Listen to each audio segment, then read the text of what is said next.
Good morning, students. So here I am with my next class for class 10's Social Science History Department. So we are continuing with this chapter. The first chapter you know, that is the nationalism in Europe.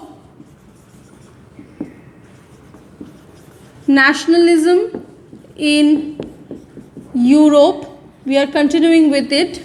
And in my last class we have discussed about the unification of Italy.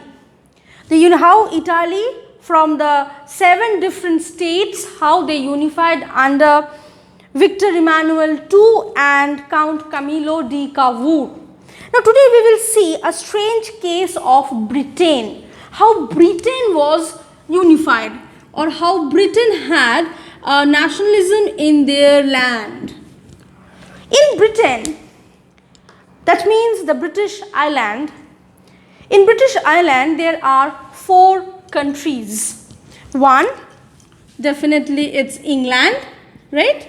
It's England. 2, it's Ireland. 3, it's Scotland. And 4, it's Wales. They are different countries, but they were ethnically same. Ethnically, as they were same, they had kind of a similar culture, but they had different languages, different food habits and different economic system. We are talking about the time period of 18th, 17th and 18th century, when England is almost ruling over the world. England is having his colony in South Africa. England is having his colony in America, especially Canada and Brazil and that part. England is having colony in the subcontinent, that means India, Pakistan and Bangladesh, and so on. And they were having the largest economy of the world during this period, 17th and 18th century. So they wanted to grow more. They wanted more economic power. They wanted to be the strongest of the world. So they thought that if all these states together form a unified economy, then all these 3 along with England can do the business together. So they felt the nationalistic feeling. So you can see here that in Germany the feeling for unification was their language, their identity. In Italy the same case, their identity, that their language should be one, their flag should be one. But in Britain, that is why it is strange, that is why it is different from others, that in Britain the England thought to be unified because of economic factors. And England, as being the prime, as being the leader, approached these 3 nations. Among these 3, Scotland and Wales, they agreed to form a unified government. But Ireland did not. Ireland did not agree to the position. Ireland did not have the, whatever I can say, the consent to get together. And Great Britain was formed, or the United Kingdom could not be formed except Ireland. So England was having a very crucial point on Ireland. So what happened? That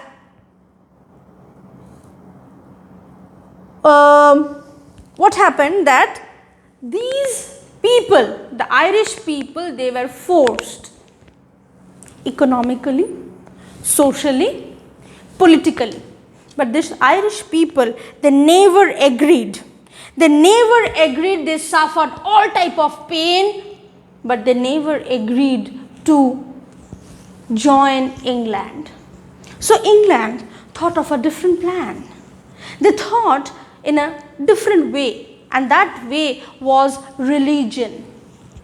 In Europe, they all followed Catholic Christianity, or sorry, they followed Christianity, and Christianity had two wings. Christianity had two wings. One is Catholics and two is Protestant. Protestants are those people who protested against the Catholic group, protested against the Catholic ideology, and they divided from it, and the Catholics were the original one who were followed the Rome's Christianity. So England was a Protestant Christians, and Scotland, Wales, they were all Protestant, and Ireland was divided into Catholics and Protestants. So what England did? England started to give money and support to the Protestant people of Ireland, and they told the Irish Protestant people to suppress the Catholics there, and by suppressing the Catholics there, they could gain popularity, they could gain the consent for joining Britain, and that happened. So in the year 1801, Ireland accepted, the Catholics of Ireland, they were suppressed, they were defeated, and Ireland accepted the supremacy of England. So in 1801, in the beginning of 19th century, England completed the formation of United Kingdom. That's why we call the total British Isles as UK. UK doesn't mean only England. UK means 4 nations: England, Ireland, Scotland and Wales.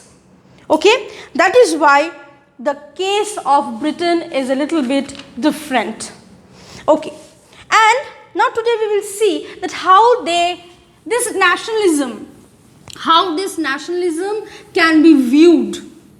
Like when I am talking about nationalism, some of the students have asked me what is nationalism, why it is very important. I have given them the answers. Now my question is here that who is a nation? Can I see a nation? Like when I worship, I have my image. But worshipping nation, loving nation, can I see the nation in front of me? No. So nation and nationalism, it's an abstract idea. So it is not always easy to imagine through the abstract idea. Not everybody can do that. So always through centuries, people have imagined the nation in different parts, and especially in human figure. The nation has been personified in human figure, especially women figures, which is known as allegory. Allegory is a personification of nation in a human figure, especially in women form. Like you always say, Bharat Mata ki Jai.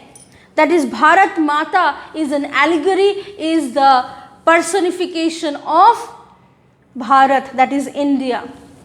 And this is how the people of the world, they used to personify. That is why we say India as her, she. Britain as her, she. Because Britain has been personified as a human figure, as a lady figure called Britannia. And that is why, in the same way, in France, people have personified the nation as Marine, a human figure, a lady figure. And in Germany, the people have personified the nation as Germania. So you can see everywhere there is a human figure, the name is also included in that, and we are imagining the nation through that lady. When we call about Bharat Mata, we can imagine a face of a lady carrying a trishul, carrying the tricolor and all, right? So we can love that lady, we can respect that lady, we can fight for that lady. But that lady is a personification, that lady does not exist. That lady is an abstract idea, right? So this is how we personify, this is how we visualize a nation, right? And when we will study the topic nationalism in India, we will study it in more detail. So today I will stop here, and in my next class I will talk about the last topic of this chapter, that is the nationalism and imperialism, and we will finish the chapter. Okay, so have a nice day. Thank you.